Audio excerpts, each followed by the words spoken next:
On today's episode of Public Eye, we're speaking to Stevie Morley, who runs Take 10. Hello, Stevie. Hello, Ryan. How are you? I'm not too bad, thank you. You knew that already, though, didn't you? I did. How are you? I'm all right, thanks. Yeah. Good, glad to hear it. For anybody who hasn't heard of Take 10 before, what is it all about?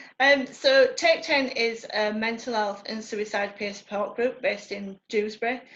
And we support individuals, families and friends from the age of 8 upwards, affected in any way, shape or form by mental health and suicide, whether that be sort of anxiety and depression to, the more serious sides. I don't like saying it in that sense, but, that like the psychosis kind of sides, suicide, whether it be the suicide survivors herself, whether the families of suicide, families of people who've taken their life by suicide, or basically if they've just like lived with suicidal ideation. So we're there to support everybody, basically. We don't turn anyone away, that's for sure. That's great to hear. And obviously it sounds like quite intense work, probably quite emotional work as well for yourselves. What does that support kind of look like? What kind of things, like, what would a day look like for you? I know there's no typical day in this kind of line of work. No, it's every day is different. So basically, through COVID, we've not been able to run groups like we used to run, but sort of on a general day basis, we're always there through internet, so we have a lot of connections through Messenger and stuff, people phoning through. So you just can't call it. So one day you might not get anybody, everything might be quite quiet, but another day you might be inundated by people that just don't feel good. They might just need someone to talk to. I'm good at talking, so we're all right. Just somebody to make them feel a little bit better, make them have a different view on what's out there, because life, especially at the minute, is so challenging. Even sitting in your own living room day in, day out is a challenge, and it's about finding something within that living room to brighten up that feeling that day.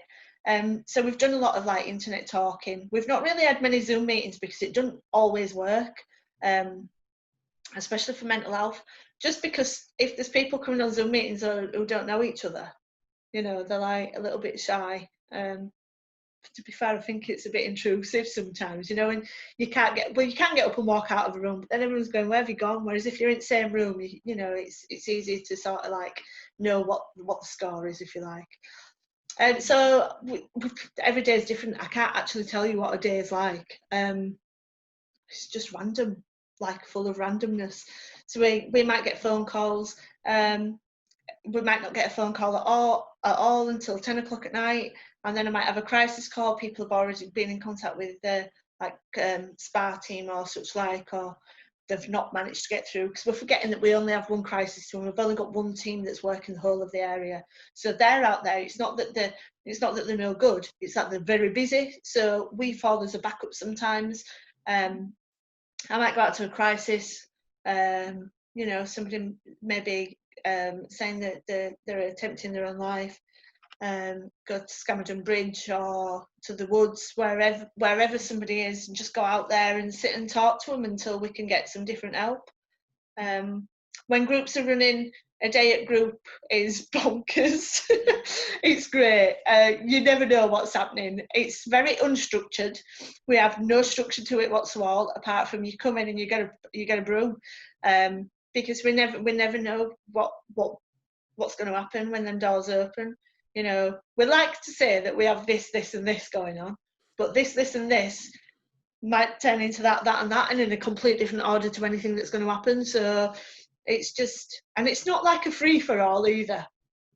It's people together and being able to speak. So sometimes I find if we've got a structure, that if one person needs to speak, but that structured talk isn't about their specific need, then they'll keep it quiet. So we need to make sure that everybody's opening up.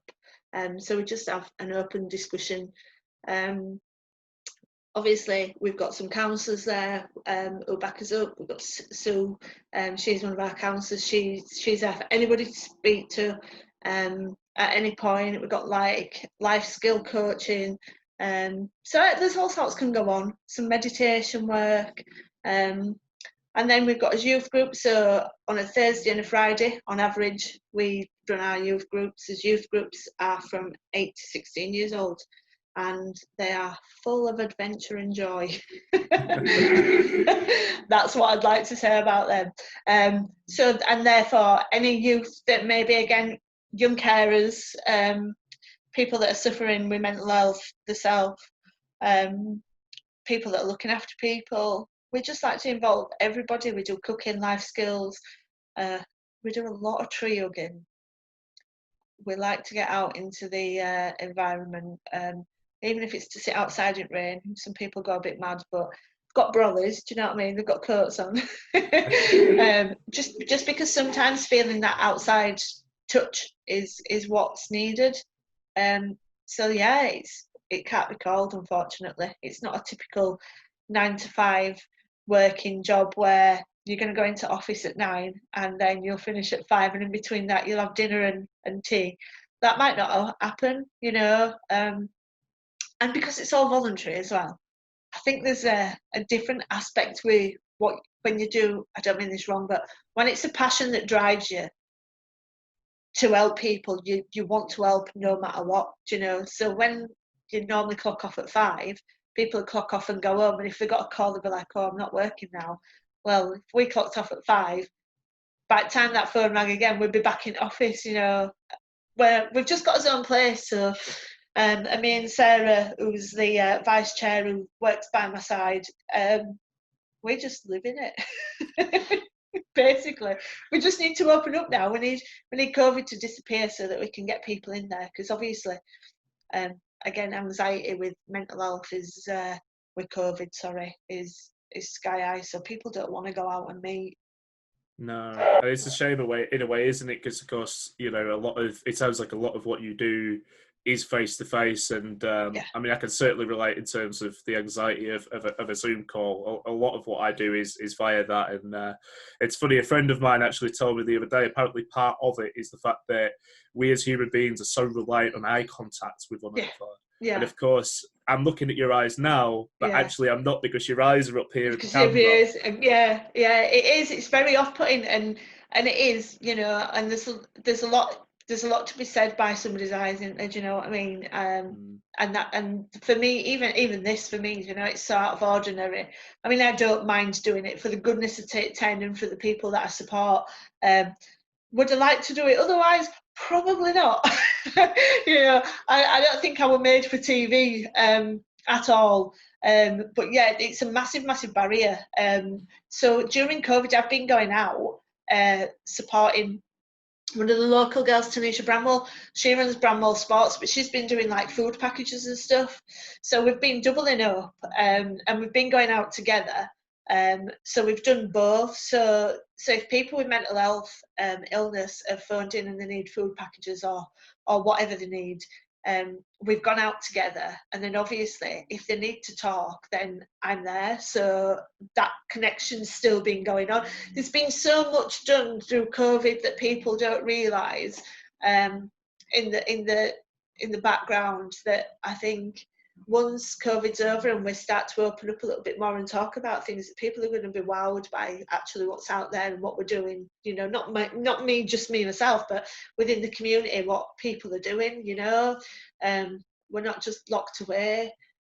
People are putting their lives at risk, their own lives at risk, to help and support others, because that's what kind of nation we are. You know, and while we've got community cohesion going on, working up and teaming together to deliver the best support that we can to other people, I think that's going to help save a lot of lives in full, you know.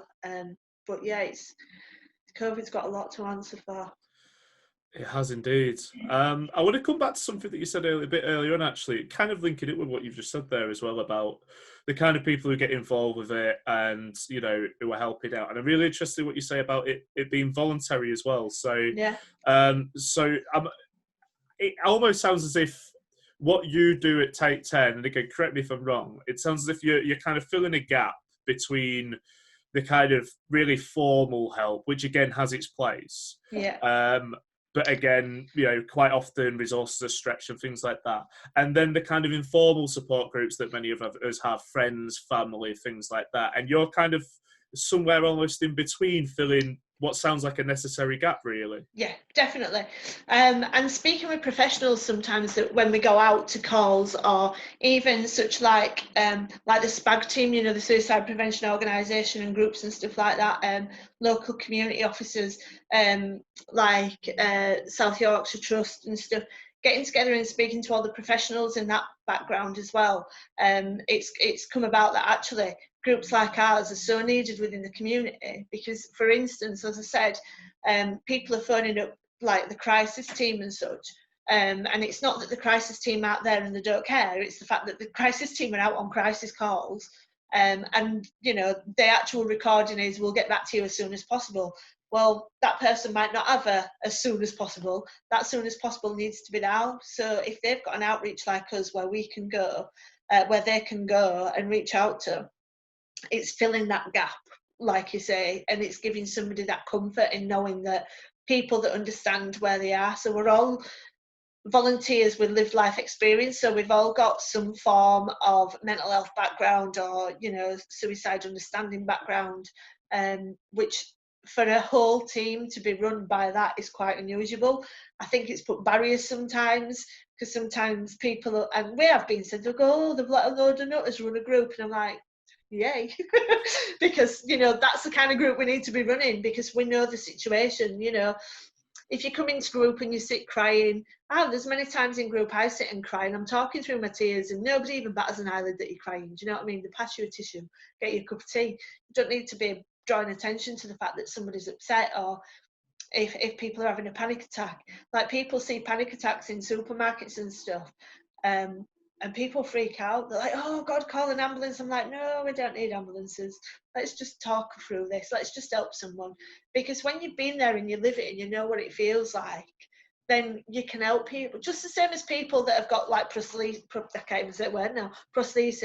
If you've had a leg taken off and you've got a fixed leg to put on, you know what that feels like. You can speak to somebody and it's massive. Do you know what I mean? If you haven't got that, I can't speak to somebody and tell them that I know how that feels to have had my leg taken off, the invisible pain. I don't know about that.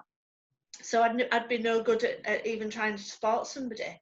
But for such like with mental health, obviously I've had a lot of experiences which have brought me to a point in my life where I'm able to give that support. And yeah, it's much needed, and it is emotional, it's draining, it's intense, but it's so right, and it's so deserving to everybody else.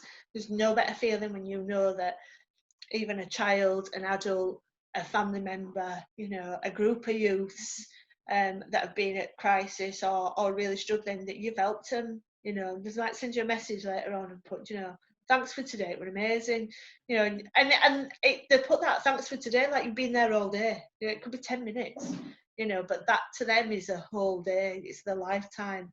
That one call makes a difference.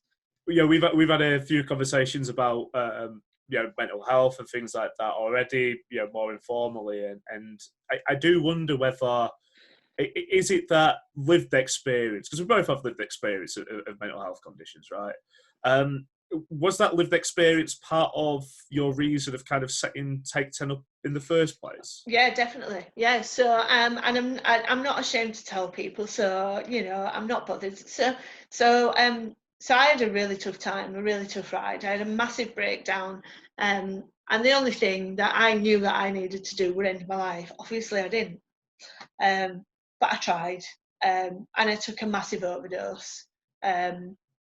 Don't ever do it. It hurts. It hurts a lot. It hurts you. It hurts people. It hurts what's inside, and it naffs your body up completely. So I was laid in hospital, and this young girl had come in, and she'd done the same. And I couldn't get out of bed, but I could hear her crying, and I was like, "Come on, Steve, get up!" I needed to get to her, and I couldn't get to her, and I was so mad with myself. I was like, "Why have you done this? Why can't you help her?" And then I realised while I was there, actually being there is helping her, because I could talk to her, I could still shout to her. And then I was like, I need to help people do this more, there needs to be somebody in hospitals that have got that experience to be able to talk to people. So it's all right going in hospital, and it's all right doctors and nurses coming and seeing you. It's all right psychiatric team coming and seeing you, but you don't believe any of them, because they're bound to tell you it's going to be okay. They're bound to tell you, they're paid to tell you it's going to be okay. But the reality is, if you've got somebody who's lived this life, who's been in that situation, and they can sit there and say, look, you know, hold your hand, stroke your leg, whatever you need, and say, look, I made it myself, I know how, I know you can do it. It makes a lot of difference. And I once got slammed, you know, for having published that Take 10 do something the NHS can't, and I didn't mean it in a derogatory manner. I'd put, we hold your hand. Well, yeah, we do.